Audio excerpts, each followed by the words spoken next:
Hello सम्राट्स, welcome back to a YouTube channel. तो कल आपका बिजनेस फाइनेंस का पेपर है और उसके लिए आज हमने डाउट सेशन रखा हुआ है। कुछ डाउट्स आपके आए हैं। सबसे पहले तो ज़्यादातर लोगों ने यही पूछा है कि नोट्स अवेलेबल है क्या पीडीएफ फॉर्मेट में। तो मैं आपको क्लियर कर दूं, मेरे पास कोई भी पीडीएफ फॉर्म में नोट्स अभी फ़िलहाल अवेलेबल नहीं है। आगे जाके हम इस पे काम ज़रूर करेंगे, पर अभी फ़िलहाल हमारे पास कोई भी सब्जेक्ट के नोट्स अवेलेबल नहीं हैं। इसके बाद नेक्स्ट डाउट था कि बिज़नेस फाइनेंस में जो फॉर्मूलाज़ हैं उसको कैसे लर्न रखें, कैसे याद रखें। तो ये तो आपको प्रैक्टिस करने से ही याद होंगे, आपको याद ही रखना होगा, उसके अलावा कोई ऑप्शन है नहीं। तो आप प्रैक्टिस करो, ज़्यादा से ज़्यादा प्रॉब्लम्स तो आपको लर्न हो जाएंगे। एक और डाउट पूछा गया है डिविडेंड पॉलिसी, ये चैप्टर में से वॉल्टर अप्रोच और गॉर्डन्स अप्रोच समझाइए। तो सबसे पहले इन दोनों की हम थ्योरी देख लेते हैं और फिर बाद में एक एक प्रॉब्लम भी इस पे कर लेंगे। तो सबसे पहले डिविडेंड पॉलिसी, ये चैप्टर बना किस लिए ये समझते हैं। डिविडेंड पॉलिसी यानी कि डिविडेंड के बारे में डिसीज़न लेना, डिविडेंड कौन सी कंपनी को कौन से सिचुएशन में डिविडेंड देना चाहिए, नहीं देना चाहिए, ये सारे डिसीज़न लेने के लिए हमने ये डिविडेंड पॉलिसी चैप्टर पढ़ना है। अब इसमें वॉल्टर नाम के जो प्रोफेसर थे उन्होंने, और मायरन गॉर्डन नाम के एक और प्रोफेसर थे, उन दोनों ने अपने अपने अप्रोच रखे हैं ताकि हम इवैल्यूएट कर पाए, हम एनालाइज कर पाए कि हमें कंपनी के लिए मतलब अभी इस सिचुएशन में डिविडेंड देना चाहिए या नहीं। अगर ये डिसाइड करना है किसी भी कंपनी को, तो या तो वो वॉल्टर का अप्रोच फॉलो कर सकते हैं या तो वो गॉर्डन का अप्रोच फॉलो कर सकते हैं। अब दोनों क्या बोल रहे हैं, अपने अपने अप्रोचेस में वो क्या बोल रहे हैं, ये पहले हम समझ लेते हैं। वॉल्टर का अप्रोच क्या था, वॉल्टर ने कुछ अजम्पशंस रखे थे। तो वॉल्टर मॉडल में उनका अजम्पशन था कि एक तो इंटरनल रेट ऑफ रिटर्न और कॉस्ट ऑफ कैपिटल यानी कि आर और के दोनों कांस्टेंट रहेंगे, और फर्म की जो लाइफ है वो भी मतलब लॉन्ग रहेगी। वो ऐसा नहीं होगा कि 2 साल में या 1 साल में आपकी कंपनी या फर्म डूब जाएगी, ऐसा नहीं होगा। ये अजम्पशन था वॉल्टर का। वैल्यू निकालने के समय अर्निंग्स और डिविडेंड कभी भी चेंज नहीं होंगे। साथ ही उनका ये भी एक अजम्पशन था कि फर्म में जो भी इन्वेस्टमेंट की गई है उसको फाइनेंस करने के लिए सिर्फ रिटेन्ड अर्निंग का यूज़ हो रहा है, उसके अलावा कोई भी बाहर से यानी कि एक्सटर्नल सोर्स ऑफ फंड्स हम यूज़ नहीं कर रहे हैं। ये वॉल्टर का अप्रोच था। ये आपको क्वेश्चन में पूछा जा सकता है कि वॉल्टर्स मॉडल में क्या अजम्पशंस रखे गए थे। तो ये 4 पॉइंट्स आपको लिखना है वहाँ पे। अब प्रोफेसर वॉल्टर के हिसाब से अगर आर के से बड़ा है यानी कि रिटर्न ऑन इन्वेस्टमेंट अगर कॉस्ट ऑफ कैपिटल से बड़ा है, तो फिर आपका ऑप्टिमम पे आउट 0 रहना चाहिए और ज़्यादा से ज़्यादा जितना भी आपका अर्निंग हुआ है वो फर्म ने रिटेन करके रखना चाहिए। पर वही अगर return on investment cost of capital से कम रहा तो हमको पे आउट 100% रखना चाहिए, और जितना भी हमने कमाया है, जितनी भी एंटायर अर्निंग है उसको हमें डिस्ट्रीब्यूट कर देना चाहिए एज अ डिविडेंड। और अगर हमारा रिटर्न ऑन इन्वेस्टमेंट और कॉस्ट ऑफ कैपिटल दोनों इक्वल है तो फिर इस पोजीशन पे हमारे डिविडेंड पॉलिसी जो है वो शेयर्स के मार्केट वैल्यू को अफेक्ट नहीं करती है। इसीलिए यहाँ पे कोई भी optimum dividend pay out rate नहीं होता है। अब वॉल्टर ने एक फॉर्मूला दिया हुआ है जिससे हम वैल्यू निकाल सकते हैं शेयर की। P is equal to D plus R into E minus D divided by K E whole divided by K ई। इसमें P मतलब क्या है, मार्केट प्राइस पर शेयर, D मतलब डिविडेंड पर शेयर, R मतलब internal rate of return, E मतलब earning per share और KE मतलब कॉस्ट ऑफ इक्विटी कैपिटल। इसके मैंने फार्मूलाज आपको इंस्टाग्राम पे दे रखे हैं, आप उसको चेक कर सकते हो, आप वहाँ से ये सारे फार्मूलाज लर्न कर सकते हो। अब वॉल्टर ने जो मॉडल रखा था डिविडेंड डिसीजन करने का, उसमें कुछ क्रिटिसिज्म भी थे, मतलब कुछ कमियां थी जो कि हम देखेंगे अभी क्या कमियां थी। जैसे हमने अजम्पशंस देखे थे ना, उसी में से कमियां निकाली गई है। तो अगर आप अजम्पशंस लर्न कर लेते हैं तो आपको क्रिटिसिज्म्स लर्न करना ईजी हो जाएगा। वॉल्टर मॉडल के क्या क्या क्रिटिसिज्म थे। सबसे पहले तो उनका एक बेसिक अजम्पशन ये था कि इन्वेस्टमेंट को हम सिर्फ रिटेन्ड अर्निंग के थ्रू ही फाइनेंस करते हैं, कोई भी एक्सटर्नल सोर्स ऑफ फंड्स का यूटिलाइजेशन नहीं करते हैं। बट अगर हम रियल लाइफ में देखें तो फर्म्स ऐसा नहीं करती है, फर्म्स एक्सटर्नल फाइनेंसिंग ज़रूर करती है। इसीलिए ये एक क्रिटिसिज्म हो गया, मतलब ये अजम्पशन वर्क नहीं करता है रियल लाइफ में। सेकेंड उन्होंने बोला था कि इंटरनल रेट ऑफ रिटर्न यानी कि आर और कॉस्ट ऑफ कैपिटल दोनों ही चेंज नहीं होते हैं, कांस्टेंट रहते हैं। बट रियल लाइफ में इन दोनों पे ही चेंजेस आते हैं और इसीलिए ये भी दोनों क्रिटिसिज्म बन गए हैं। तो ये आप 3 पॉइंट्स लिख सकते हो अगर आपको पूछा जाता है criticism of Walter model. Next आपको गॉर्डन्स अप्रोच दिया हुआ है। गॉर्डन्स अप्रोच किसने दिया था? मायरन गॉर्डन ने दिया था। इनके भी कुछ अजम्पशंस थे। इनके अजम्पशंस क्या क्या थे कि सबसे पहले तो फर्म सिर्फ इक्विटी फर्म है, पूरी इक्विटी फर्म है, यहाँ पे सिर्फ इक्विटी शेयर्स ही होते हैं, यहाँ पे प्रेफरेंस शेयर्स नहीं होते हैं। उसके बाद इन्होंने भी यही अजम्पशन रखा था कि यहाँ पे भी एक्सटर्नल फाइनेंसिंग अवेलेबल नहीं है या यूज़ नहीं होती है, सिर्फ रिटेन्ड अर्निंग का ही यूज़ किया जाता है इन्वेस्टमेंट प्रोग्राम्स के लिए। उसके बाद रेट ऑफ रिटर्न्स यानी कि आर कांस्टेंट होता है, ये अज्यूम किया गया है गॉर्डन्स अप्रोच में। वैसे ही रिटेंशन रेशियो यानी कि कितना अर्निंग में से कितना पोर्शन हम रिटेन करके रखेंगे, वो रिटेंशन रेशियो भी हमारा कांस्टेंट होता है, जिसके वजह से ग्रोथ रेट भी हमारा कांस्टेंट होता है और कॉस्ट ऑफ कैपिटल भी हमारा कांस्टेंट होता है। तो गॉर्डन्स अप्रोच में कितने चीज़ें कांस्टेंट हो गई? एक तो आर यानी कि रेट ऑफ रिटर्न, फिर रिटेंशन रेशियो यानी कि बी, और ग्रोथ रेट यानी कि जी, उसके बाद कॉस्ट ऑफ कैपिटल यानी कि के। ऐसे 4 चीज़ें हमारे यहाँ हमारे गॉर्डन्स अप्रोच में कांस्टेंट है। उसके बाद उन्होंने ये भी अज्यूम किया था कि फर्म की परपेचुअल लाइफ है और यहाँ पे कोई भी कॉर्पोरेट टैक्सेस एग्जिस्ट नहीं करते हैं। तो इतने सारे 7 अजम्पशंस हैं गॉर्डन अप्रोच के। अब गॉर्डन्स अप्रोच के थ्रू हम डिसीजन कैसे लेते हैं?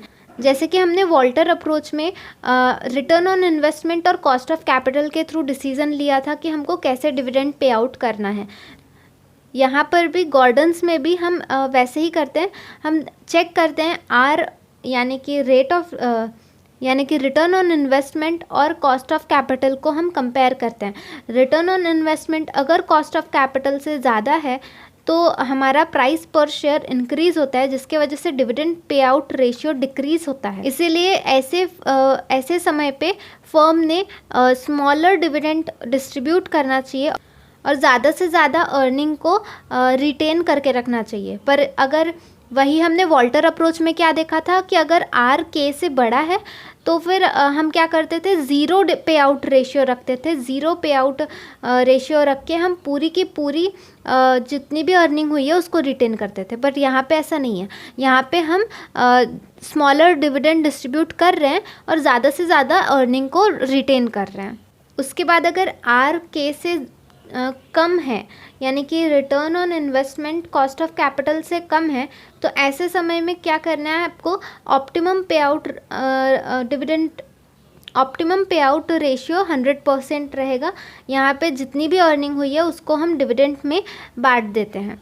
उसके बाद अगर आर के इक्वल है यानी कि return on investment cost of capital के इक्वल है, तो ऐसे समय में डिविडेंड पॉलिसी का बिल्कुल भी इम्पैक्ट नहीं पड़ता है प्राइस पर शेयर पे। और प्राइस पर शेयर हमेशा ही ऐसे सिचुएशन में कांस्टेंट रहती है, चेंज नहीं होती है। इन्होंने कौन सा फॉर्मूला दिया है हमें? हमारे पास 2 फॉर्मूला है, P is equal to E into 1-B divided by KE-BR और साथ ही P is equal to D1 divided by KE-G। इसके कुछ प्रॉब्लम्स करके देख लेते हैं हम। जैसे कि ये प्रॉब्लम दिया है हमें, जहाँ पे बताया है ABC लिमिटेड के पास पेड अप इक्विटी कैपिटल दी है 40 लाख रुपए की, earnings of the company 4 lakh, dividend paid 3,20,000, price earning ratio यानी कि PE रेशियो 12.5 दिया है, नंबर ऑफ शेयर्स 40,000 दिए हैं। अब हमको निकालना है वॉल्टर्स फॉर्मूला यूज करके अब वॉल्टर का फॉर्मूला होता है P is equal to D plus R into E minus D divided by K E whole divided by K ई। इसमें डिविडेंड डी का मतलब होता है डिविडेंड, यानी डिविडेंड पर शेयर आप कितना कमा रहे हो उसको डी कहा जाएगा। आर यानी कितना आप रिटेन कर रहे हो, इसको रिटेंशन रेशियो भी बोला जाता है। ये आपको दिया होता है आपके क्वेश्चन में। इसके बाद के ई यानी कि कॉस्ट ऑफ इक्विटी, ये भी आपको कई बार दिया होता है। अगर आपको नहीं दिया है तो आप 1/PE रेशियो यानी प्राइस अर्निंग रेशियो करके भी निकाल सकते हो। उसके बाद ई मतलब क्या होता है, ई यानी अर्निंग पर शेयर। अब अपने क्वेश्चन में हमको दिया है कि अर्निंग टोटल पूरे कंपनी की अर्निंग दी हुई है 4 लाख रुपए। तो आप इससे पर शेयर की अर्निंग कितनी हुई वो निकाल सकते हो। कैसे निकालेंगे, आपको दिया हुआ है कि paid up equity capital 40 lakh रुपए का है और आपके पास नंबर ऑफ शेयर्स 40,000 रुपए दिए हैं। तो आप इससे पर शेयर कितनी अर्निंग हुई वो कैसे निकाल सकते हो। अर्निंग पूरे कंपनी की अर्निंग आपको हुई है 4 लाख रुपए और डिवाइडेड बाय कितने नंबर ऑफ शेयर्स है, 40,000 रुपए। तो ऐसे करके आप निकाल सकते हो कि आपकी पर शेयर की अर्निंग हुई है 10 रुपए। वैसे ही अगर हमको डिविडेंड पर शेयर निकालना है तो वो कैसे निकाल सकते हैं। हमें क्वेश्चन में दिया है डिविडेंड, पूरे कंपनी का डिविडेंड कितना दिया है, 3,20,000 रुपए और हमारे पास कितने शेयर्स अवेलेबल हैं, 40,000 शेयर्स अवेलेबल हैं। तो इसको अगर हम डिवाइड कर दें तो हमारे पास आता है 8 रुपीज पर शेयर।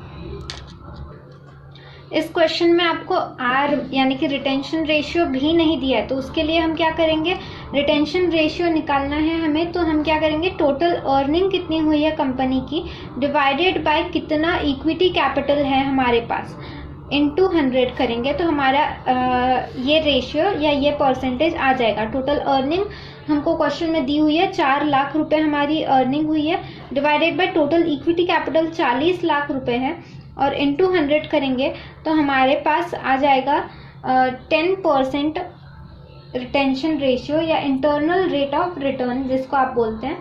तो ये 3 चीज़ें हमारे पास आ गई हैं। अब हमको और क्या निकालना है, कॉस्ट ऑफ कैपिटल।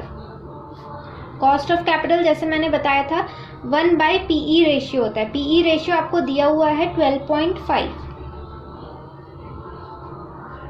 तो 1/12.5 इंटू 100 करोगे आप तो आपके पास KE आ जाएगा जो कि आ रहा है 8%। तो ऐसे सारी चीज़ें हमने कैलकुलेट कर लिया। अब आपको क्या करना है, सिर्फ फॉर्मूले में इसको पुट करना है। तो फॉर्मूला क्या था, P is equal to D कितना आया था हमारा 8 प्लस आर यानी कि 10%, जिसको हम 0.10 लिखेंगे क्योंकि हम अभी परसेंट में नहीं लिख रहे हैं कोई भी चीज़, इसलिए 0.10 इंटू ई हमारा आया था 10 माइनस डी यानी कि 8 डिवाइडेड बाय के ई यानी कि 0.08 और होल डिवाइडेड बाय 0.08 जो कि आ रहा है 131.25। अब यहाँ पे पूछा गया था कि आपने जो भी ये फर्म का पे आउट रेशियो है वो ऑप्टिमल है या नहीं है, ये आपको पूछा गया था। तो सबसे पहले हम देखेंगे कि वॉल्टर फॉर्मूला में हमें क्या अप्रोचेस बताए गए थे। हमको पहले हमने थ्योरी जब पढ़े थे तब हमने क्या पढ़ा था, अगर आर के ई से ज़्यादा हो तो हम क्या करते हैं, हम पे आउट रेशियो 0 रखते हैं और पूरी की पूरी अर्निंग को हम क्या करते हैं, रिटेन करते हैं, है ना। और इस फर्म में हमारा आर और के ई कितना है, आर हमने निकाले थे 10% और के ई हमने निकाले हैं 8%, यानी कि आर के ई से ज़्यादा है, यानी कि हमें यहाँ पे 0% हमारा पे आउट रेशियो 0 रहना चाहिए। 0 रहना चाहिए मतलब क्या, तो हमने जितनी भी अर्निंग की है उसमें से हमको बिल्कुल भी 0 अमाउंट डिविडेंड देना है और पूरा का पूरा अर्निंग हमको रिटेन करके रखना है फर्म में। बट हम क्या कर रहे हैं, डिविडेंड पे कर रहे हैं 3,20,000 का। हमको यहाँ पे दिया हुआ है क्वेश्चन में 3,20,000 का हम डिविडेंड पे कर रहे हैं और हमारी अर्निंग कितनी हुई थी, 4 लाख ही हुई थी। और 4 लाख में से 3,20,000 अगर हम डिविडेंड पे कर रहे हैं तो ये कितना परसेंट हुआ, मतलब अर्निंग का कितना प्रतिशत भाग हम डिविडेंड के रूप में दे रहे हैं। अगर हम उसको निकालना चाहें तो हम करेंगे 3,20,000 डिवाइडेड बाय 4 लाख इंटू 100।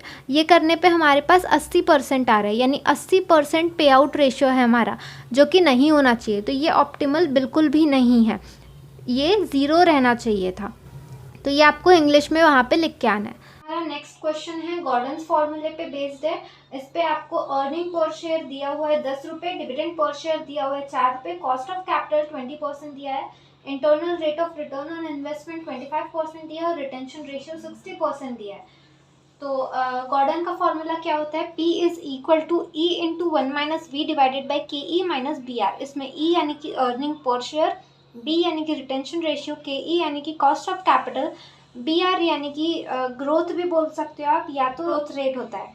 तो हमारे क्वेश्चन में जो जो हमको दिया है वो अगर हम पुट करें तो हमारे पास अर्निंग पर शेयर दिया हुआ है 10 रुपये, उसके बाद 1 माइनस B कितना दिया हुआ है, B यानी कि रिटेंशन रेशियो दिया हुआ है 60%,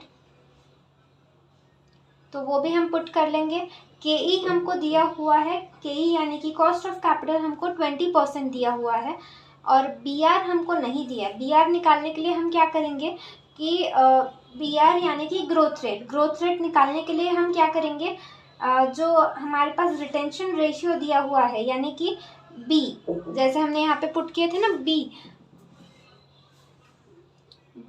तो उसको हम लिखेंगे सबसे पहले रिटेंशन रेशियो 0.60 था, या तो 60% भी आप लिख सकते हो। 60% इंटू हमारे पास हमको इंटरनल रेट ऑफ रिटर्न दिया हुआ है 25%, तो इसको हम अगर करते हैं तो हमारे पास 15% आंसर आता है।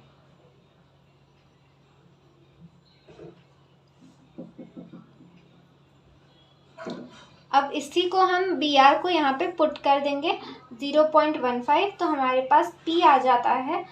अगर हम इसको सॉल्व करते हैं तो हमारे पास P आ जाता है 80 रुपीज़। तो इस तरीके से हमको दोनों ही मेथड को सॉल्व करना है, और सबसे महत्वपूर्ण चीज़ यही है कि आपको वो दोनों अप्रोचेस याद रखने पड़ेंगे, जिसमें आपको बताया, जैसे मैंने थ्योरी में बताया था कि रिटर्न ऑन इन्वेस्टमेंट बढ़ा है कॉस्ट ऑफ कैपिटल से, तब हमको क्या करना है, और वाइस वर्सा जो भी चीज़ बढ़ी है तो उस समय क्या करना है, कौन से अप्रोच में क्या करना है, ये आपको उसके थ्योरी में दिया हुआ है। और वही अगर क्वेश्चन कर लिया जाता है तो आपको उसको इंग्लिश में लिखते आना चाहिए। ज़्यादातर चांसेस यही है कि वॉल्टर अप्रोच ही पूछा जाए।